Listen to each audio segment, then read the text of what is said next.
By early 1944, the war in the Pacific had entered a new phase where the skies were no longer contested evenly, but increasingly dominated by American forces equipped with Hellcats. Japanese commanders still believed that their experienced pilots could regain control,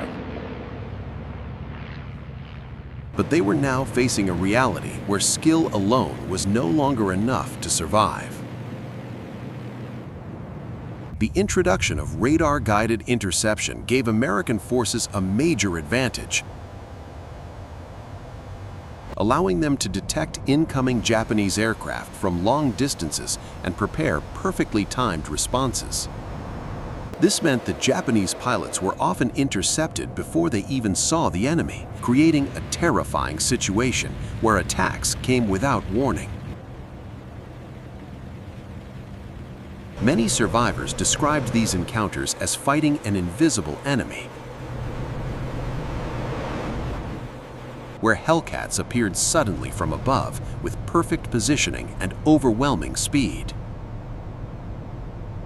At the same time, the quality of Japanese pilots was declining rapidly as experienced veterans were being lost faster than they could be replaced.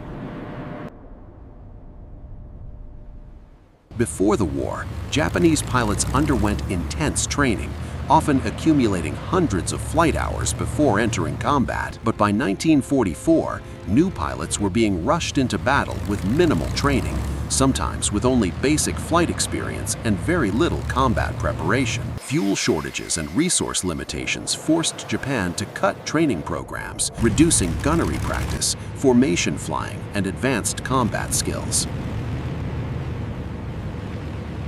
As a result, inexperienced pilots were sent into battles against highly trained American aviators who had better equipment, better coordination, and far more practice. This growing imbalance reached its peak during the Battle of the Philippine Sea in June 1944, a battle that would later be known as the Great Marianas Turkey Shoot.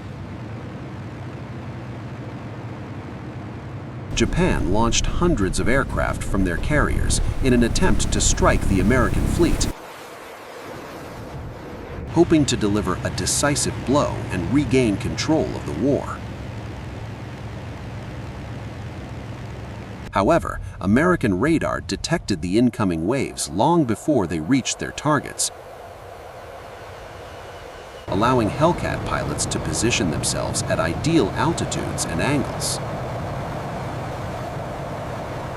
As the Japanese formations approached, they were met by large groups of Hellcats waiting in the sky like a defensive wall. The American pilots had the advantage of altitude, sunlight positioning, and coordination, giving them complete control over the engagement before it even began. When the battle started, it quickly became one-sided, as Hellcats used their energy tactics to dive, attack, and climb repeatedly without exposing themselves to danger. Japanese pilots attempted to engage using traditional turning tactics, but these efforts failed because the Hellcats simply refused to fight on those terms. Instead, the Americans attacked from above, fired powerful bursts, and then climbed away before the Japanese could respond, leaving them vulnerable and confused. Within minutes, dozens of Japanese aircraft were shot down, many without ever getting a clear shot at the enemy. The scale of destruction was overwhelming, as entire formations were broken apart and destroyed in a matter of minutes. American pilots reported that shooting down enemy aircraft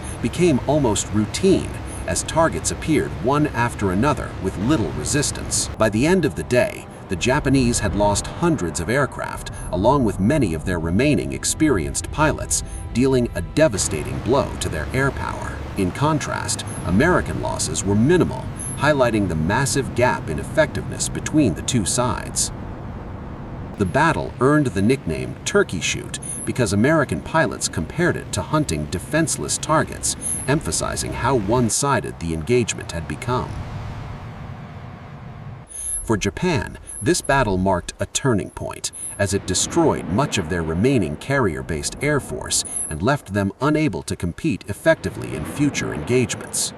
The psychological impact was just as severe as the physical losses, as surviving pilots realized that they were no longer fighting a fair battle. Many described the experience as being hunted rather than fighting, as Hellcats controlled every aspect of the engagement with precision and coordination. Even the most skilled Japanese pilots found themselves unable to overcome these disadvantages, as they were outmatched in nearly every aspect of modern air combat. As losses continued to mount, Japanese leadership faced a difficult truth. They could no longer achieve victory through conventional means. The dominance of the Hellcat had fundamentally changed the war, making it clear that Japan was losing control not just of the skies, but the entire conflict. And as this realization set in, desperation began to replace strategy, leading to decisions that would define the final phase of the war. By late 1944,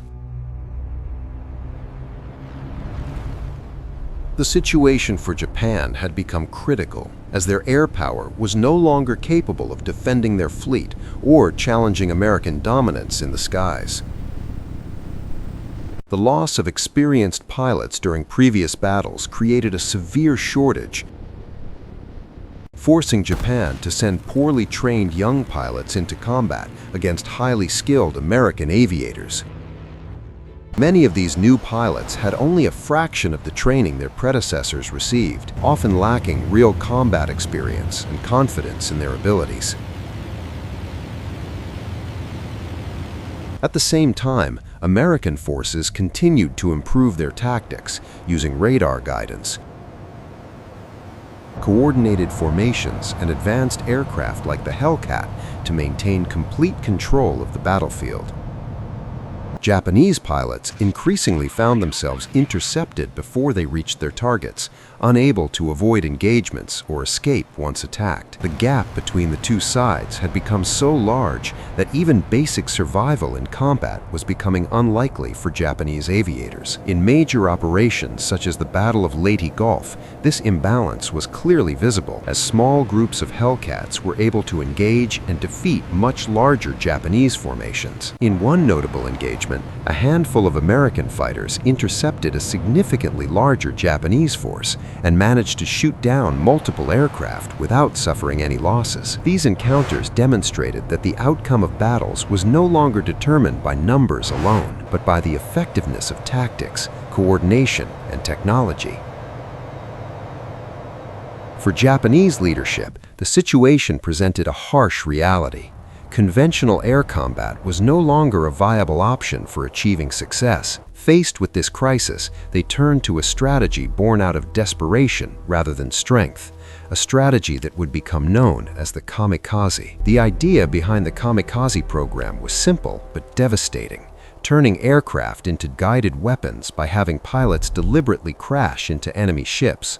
This approach reflected a shift in thinking, where survival was no longer expected, and the value of a mission was measured by its potential impact rather than the pilot's return. Many of the pilots assigned to these missions were very young, often with minimal training and little understanding of what they were about to face. They were told that their sacrifice would protect their homeland and change the course of the war, giving meaning to a situation that offered few other options. However, even within this strategy, the dominance of the Hellcat remained a major obstacle, as American fighters intercepted many kamikaze aircraft before they could reach their targets. Hellcat pilots developed new tactics specifically designed to counter these attacks, intercepting incoming aircraft at distance and destroying them before they became a threat.